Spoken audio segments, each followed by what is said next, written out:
Welcome students, মাধ্যমিক পরীক্ষার জন্য খুব গুরুত্বপূর্ণ কোশ্চেন, উপাক্ষীয় রশ্মি কাকে বলে। কীভাবে উত্তর লিখতে হবে যেন তোমরা পরীক্ষার হলে ফুল মার্কস পাও। 2 মার্কসের জন্য কোশ্চেনটা থাকবে, আমি বলে দিচ্ছি, তোমরা ভালো করে লক্ষ্য করো। প্রথমে চিত্র অঙ্কন করতে হবে, তারপরে কিন্তু সংজ্ঞা লিখতে হবে। প্রথমে প্রধান অক্ষ ড্র করবে, দর্পণটি আঁকাবে।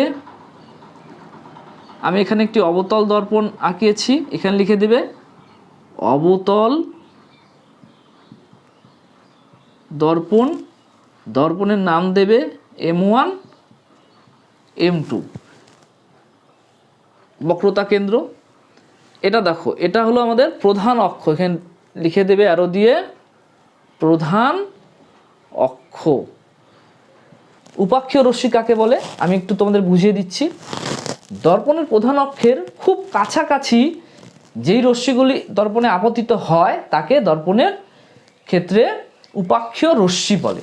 যেমন এটা প্রধান অক্ষ আছে, তাহলে এই দেখো কাছাকাছি যে রশ্মিগুলি আসে, খুব কাছাকাছি, প্রধান অক্ষ থেকে দূরে নয়, প্রধান অক্ষ থেকে দূরে নয়, প্রধান অক্ষের কাছাকাছি যে রশ্মিগুলি দর্পণে আপতিত হয় তাকে বলে উপাক্ষীয় রশ্মি। তাহলে এখানে অ্যারো দিয়ে লিখে দিবে এগুলি হলো উপাক্ষীয় রশ্মি। উপাক্ষীয় রশ্মি।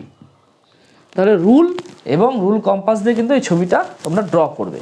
তারপর উপাক্ষীয় রশ্মির সংজ্ঞা দেবে। উপাক্ষীয় রশ্মি লিখে পয়েন্ট করবে, দর্পণের প্রধান অক্ষের খুব কাছাকাছি আপতিত রশ্মি সমূহকে উপাক্ষীয় রশ্মি ইংরেজি থেকে বলে প্যারাক্সিয়াল রেইস বলে। আর তোমরা যারা আমার ক্লাস করতে ভালোবাসো, আমার ভিডিও দেখতে ভালোবাসো, তারা কিন্তু আমার ভিডিওতে অবশ্যই একটা লাইক দেবে। কোথাও বুঝতে না পারলে অবশ্যই কিন্তু কমেন্ট করবে। ঠিক আছে, থ্যাংক ইউ।